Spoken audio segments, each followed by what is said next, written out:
WNBA All-Star to Onlyfans creator. Cambage then told the Nigerian players to go back to your third world country, monkeys. YouTube, man, ça dit quoi? Ça dit quoi, YouTube, man? Ça dit quoi? Ça dit quoi? Ça dit quoi? On se retrouve pour une nouvelle vidéo. On a une petite vidéo d'une joueuse WNBA. Je sais pas ceux qui la connaissent. On avait déjà réagi à certaines vidéos. Elle avait des joueurs en contrat. Là, apparemment, elle a arrêté le basket pour faire OF. Pour ceux qui ne savent pas ce que c'est OF, c'est bien. C'est bien si vous ne savez pas ce que c'est OF. Mais ceux qui sont abonnés à défi à OF, it's not good, guys. It's not good. On va voir sa petite vidéo. From WNBA to Onlyfans. Most shocking moment of Liz Cambage. Let's get it. We're talking about a 6'8" powerhouse who went from being one of basketball's biggest stars to starting an OnlyFans account.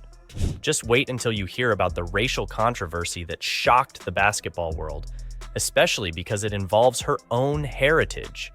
Hold on to your seats, because this story has more twists and turns than a playoff game. Les gars, vous la trouvez belle ou pas? Je la trouve ugly as fuck. No cap. No overtime, and trust me, you're not going to believe how it ends. Let's rewind the clock and start at the beginning. En fait, si elle était pas grande, peut-être elle serait plus belle. Mais là... Beginning, because this story is absolutely incredible. Picture this. A young girl in Melbourne, Australia, already 6 feet tall at age 10. Can you 6 foot, c'est combien? C'est 1m80, je crois, à 10 ans. C'est dingue. imagine being that tall in elementary school? While other kids were playing hopscotch, young Liz was quite literally head and shoulders above everyone else. But this isn't just about being tall. This is about being different in every possible way. Born in London to a Nigerian father and Australian mother, Liz moved to Australia and faced challenges that would break most people. We're talking about a kid who couldn't even find clothes that fit, who couldn't walk down the street. Et c'est surtout pour les femmes, ça va être tellement plus compliqué parce que déjà, avec mes potes qui sont grands, ils disent ah ouais, c'est relou pour trouver ma pointure et tout comme ça. Alors en femme, j'imagine pas les vêtements et tout, comment c'est dur. Oh là là. Without people staring, who couldn't hide even if she wanted to. The bullying? It was relentless. Kids would follow her around, calling her names, making jokes about her height. But here's where it gets interesting. Instead of breaking her, it made her stronger. Liz turned to basketball not just as a sport, but as a sanctuary. And let me tell you, the basketball court... En plus, quand t'es grande comme ça, t'es obligé de faire du basket. Il n'y a rien d'autre que tu peux faire, genre, t'es obligé de faire du basket. That's where everything changed. By age 16, she was already playing in Australia's professional league, the WNBL. Damn. Think about that for a second. While most kids her age were worried about high school drama, Liz was dropping buckets on grown women. She was playing for the Dandenong Rangers, and coaches couldn't believe what they were seeing. Her high school years? Absolutely insane. She was literally living a double life, student by day, professional athlete by night. While other teens were going to parties, Liz was in the gym, developing a skill set that would make her unstoppable. We're talking about a teenager who was already showing signs of becoming one of the most dominant players in basketball history, a 6'8" center with the footwork of a ballet dancer and the power of a freight train. The buzz around her was so intense that by the time the 2011 WNBA draft came around, everyone knew. This wasn't just another tall player. This was a revolution in the making. Now, let me blow your mind with some ridiculous numbers. When Liz entered the WNBA, she didn't just play, she dominated. Let's break down this incredible journey. Her rookie year, straight fire. 11.5 points and 4.7 rebounds per game coming off limited minutes. But that was just the warm-up. When she finally got unleashed, the league had no answer for her. We're talking about performances that made history. If they can't handle it, get in the weight room or get out of the post. So that's what I'm doing. I'm just doing my thing inside. Let's talk about that game. You know the one. July 17th, 2018, against the New York Liberty. Liz doesn't just have a good game, she has the kind of game that makes you question if you're watching a video game. 53 points. Let me break this down for you. 17 of 22 from the field, that's 77% shooting. 10 rebounds, Double-double alert, 5 blocks, protecting the rim like a boss. 15 of 16 from the free throw line. But it wasn't just one game. Her career numbers are mind-blowing. 16.3 points per game, 7.7 rebounds per game, 1.6 blocks per game, 54.4% field goal percentage, one of the most efficient scorers ever. And let's talk about her international dominance. In China, she was making $400,000 a year with the Zhangjiakou basketball club, more than triple what she made in the Wnba. Playing for the Shaanxi Flame, she averaged over 30 points per game. That's not dominating. That's destroying the competition. Her Olympic career, legendary. Bronze medal in London 2012, gold at the Commonwealth Games, silver at the World Cup. She wasn't just playing, she was running the show. Every time she stepped on the court, something special happened. But just when you think this is a simple success story, everything starts to unravel. In 2021, Liz unleashed a social media storm that nobody saw coming. The Australian Olympic Committee released their promotional photos, and Cambage went absolutely nuclear. Let me read you her exact words because this is wild. If I've said it once, I've said it a million times. How am I meant to represent a country that doesn't even represent me? But she wasn't done. Not even close.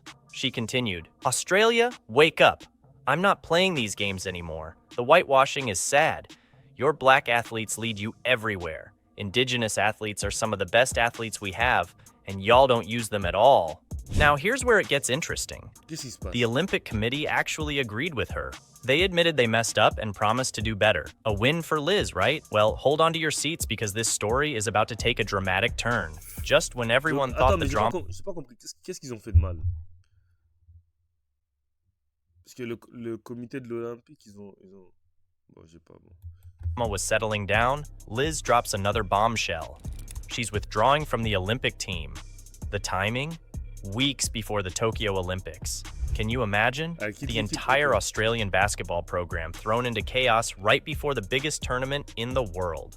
And let's talk about her mental health struggles, because this is important. Liz revealed something that shocked everyone. Listen to this. Are people ready to talk about how I was put on suicide watch in 2016? How I called up my mom and, in the hardest conversation of my life, told her I didn't want to live anymore. This wasn't just drama. This was real, raw, and heartbreaking. I just wanted to be open and honest because it is such a thing at the moment and everyone's dealing with mental health in their own way. You personally dealing with it or have friends that are really struggling, and I think me telling my story has really helped other people, and that's what I want to do at the end of the day. I just want to inspire people to just free their minds and chase what they really want in life. But just when you thought you knew where this story was going, here comes the incident that would change everything. During a closed-door practice game against Nigeria, Liz Cambage, and I need you to remember this, who is half Nigerian herself, allegedly did something that left the entire basketball world speechless.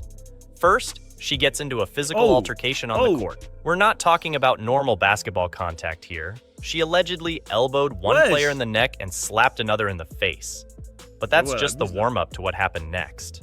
A lot of girls don't like me. According to multiple witnesses, including former Opal's captain Jenna Ohi, who was right there on the court, Cambage then told the Nigerian players to go back to your third world country, monkeys. Elle a dit retourne dans ton pays de merde, espèce de singe. Wesh! Mais elle-même elle est nigérienne. One girl that's been saying that I called them monkeys, N-words, like that's not, I'll call you a dumb. That's what I say to people when we get into it. I don't really lean towards racially. Let that sink in for a second. A half Nigerian player using racial slurs against Nigerian players. You can't make this stuff up. But wait, it gets worse. Andrew Bogut, the Australian basketball legend, later revealed that what we heard was just the PG version. His exact words? It was beyond despicable. There's much more in there that you can't say on the radio. There are some other words that you can never repeat that I never even say. When a veteran player like Bogut is shocked, you know it's bad. And Liz's response to all this? Silence at first, then denial, then playing the victim. No real apology, no accountability, just deflection after deflection. The basketball world was stunned. The aftermath? Absolute chaos. After abandoning the Australian national team, Liz signs with the LA Sparks and drops a comment that set the Australian basketball community on fire. She actually had the audacity to say, and I quote, "I'm supported, I'm protected on a level the Opals or the Australian team never gave to me. Oh, but the Australian basketball legends weren't having any of it."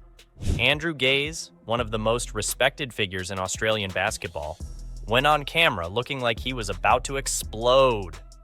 Most people remember prior to the Olympic Games is it was a week out before it started. She got involved in an altercation with Nigeria and in a practice game in preparation. Yep. And the Opals and their leadership group decided we can't tolerate this behaviour. At the time, we didn't know exactly what the behaviour was. Subsequently, it did become, for those that were around and in the inner circle, there was a pretty strong leakage about exactly what happened, but it was kept under wraps and she didn't Swept under the carpet. And Swept under the carpet, some people would say. I would say Probably that. for Liz's benefit, I would say. Correct. If there was any Donc, covering en up. gros, donc en gros, elle a dit pire que ce qu'on a dit là avec l'histoire de singe.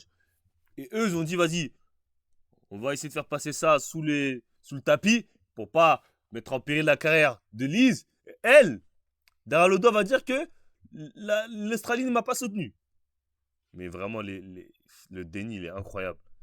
Up of this or attempt to not let it get out. Am I right in saying it was to I think help so. Liz Cambage? I think so. In the prospect that perhaps that sometime in the future that she may understand the mistakes that she had made. The drama didn't stop there. Former teammates started coming out of the woodwork, sharing stories that painted a picture of a player who had been given everything: support, resources, opportunities. But threw it all away, the Australian basketball community, which had defended her for years, finally had enough. But Liz wasn't done burning bridges. In July 2022, in the middle of the season, she suddenly announces she's leaving the Sparks.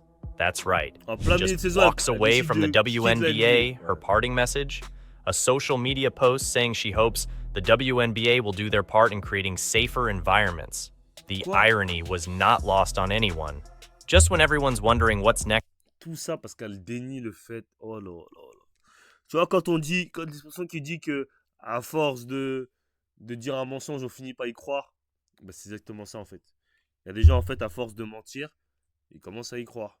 Ils commencent à croire que leur mensonge, quelque chose que de base était un mensonge, est vrai. Elle commence vraiment à croire que ce qu'elle a dit, c'est faux, tu vois. Alors que même les joueurs de son équipe, même les gens du camp d'Australie qui n'auraient aucun intérêt à la mettre en dessous du tapis, le disent qu'elle a dit ça. Maintenant, il y a des anciens coéquipières qui... Comment, man? Next for this former basketball superstar. Liz Cambage drops maybe the most shocking pivot in basketball history. She starts an Onlyfans account. That's right, you heard me correctly. From WNBA All-Star to OnlyFans creator. Oh là là. You heard me correctly. From WNBA All-Star to OnlyFans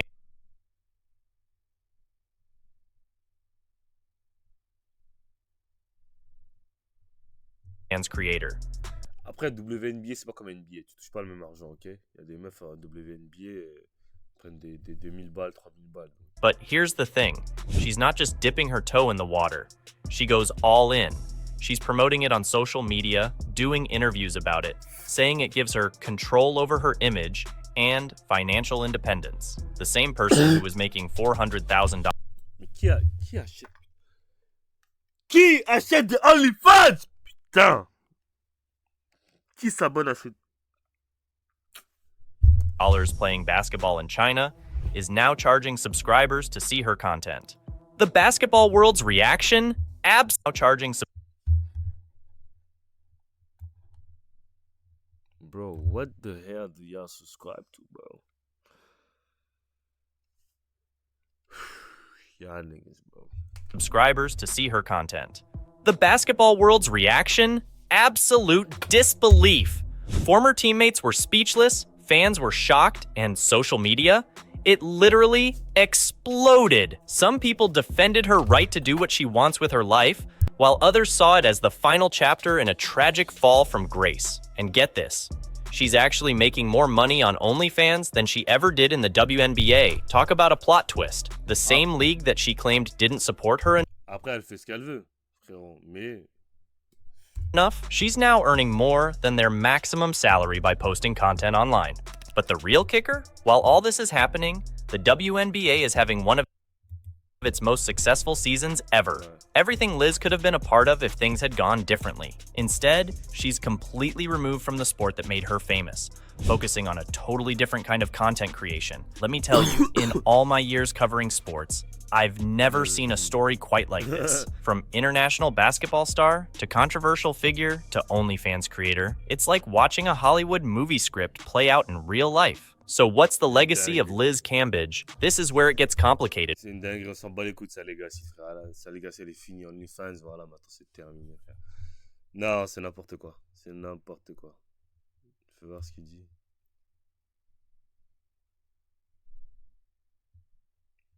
Ouais, voilà, elle fait ce qu'elle veut de toute façon, en vrai de vrai. C'est sa life, on a rien à dire. Ok, guys, like, comment, subscribe, man. We're lit. We out, man.